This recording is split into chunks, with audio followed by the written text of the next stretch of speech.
Surprise, surprise, right? Wrong.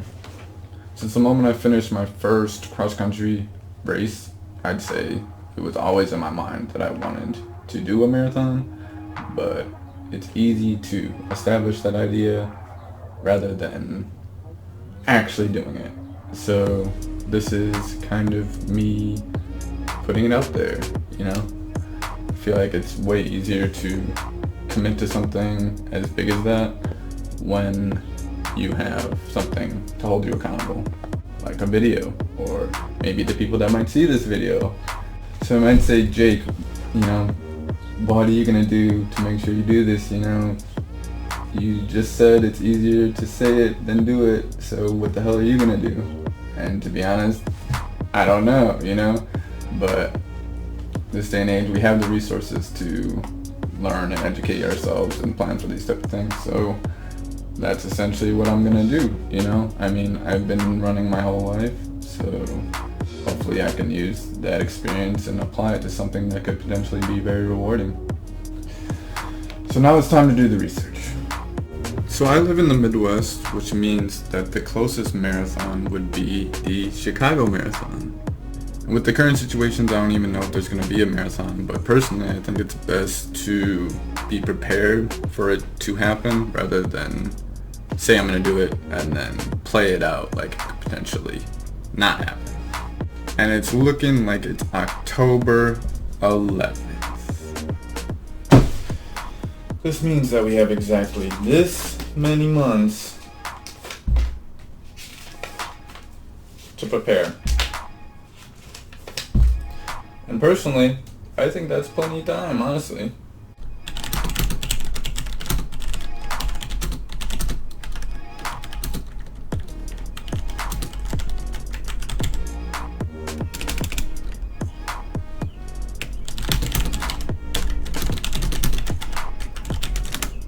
So my Google search brought me to this amazing research by active.com that shows the 7 ways to prepare for your first marathon. It's an amazing resource, and it gives you kind of the 7 categories that you should be focusing on. So the 7 steps were this: training plan, fuel and recovery, setting goals, mental preparation, your equipment, your pre-race meal, and an understanding of the task at hand. As far as the training plan goes, I really don't have one. I'm establishing one currently, but I'd like to treat my first couple of weeks as more or less getting back into the routine of running. Really getting back into the roots and understanding my love for running and why I used to use it as a tool to kind of clear my mind, I'd say. Having a bit of a background in cross country, you kind of have a bit of an understanding as far as your fuel and how you should be recovering after your runs. So the little bit that I gained from the resources that I read online were helpful, but I would say it was stuff that I already had a decent idea of. As far as setting goals, I think that's the most important one because it's the one that's going to keep you held accountable throughout the process up until training. Right now I'm giving myself 5 months, and with 5 months it's really easy to procrastinate and push it off because there's so much time, but realistically I should be utilizing this time as much as possible, and that's what setting goals will definitely help. Mental preparation comes back to my experience in cross country and even my experiences in jiu-jitsu now. Both facets take a lot of mental preparation. You have to have an understanding of what you're getting yourself into and what you really want to get out of it, you know? So as far as mental preparation goes, I feel like I have a firm grip on why I'm doing it and what I want to get out of it. It's more or less that how. It's always that how. Equipment is a really easy thing to understand. I mean, you don't want to be running 26 miles in your Gagas bingo outfit.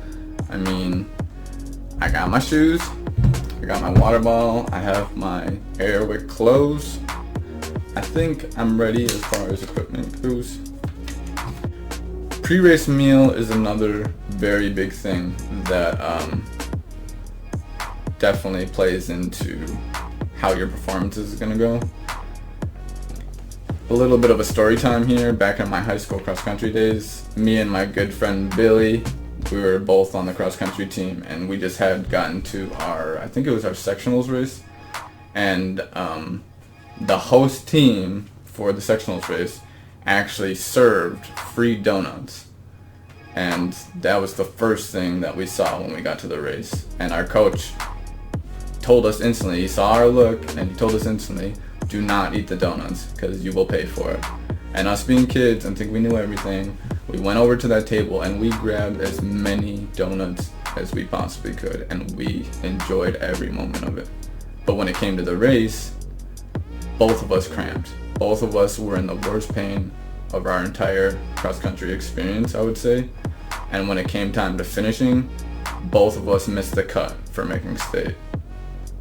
So I would say that pre-race meal definitely holds a big weight in my heart, but it's definitely a lesson learned and something that I will utilize in my future races. Having that understanding of the task at hand is very realistic as well. I mean, I have the understanding that I'm about to run 26 miles and only 1% of the world will do that in their lifetime. I think that's something that's kind of pushing me to finish it or even consider doing it. I'm a big fan of physical challenges, and I think that's one thing that's really pushing me, as well as just the fact that I haven't really utilized my running talent since I ran high school. I think there's a lot of personal growth that can be established from finishing such a huge task, and I am ready to take that on. This is going to be a very long process and a very tedious process, but I am looking forward to every moment of it, and I hope that you guys will be here for the ride.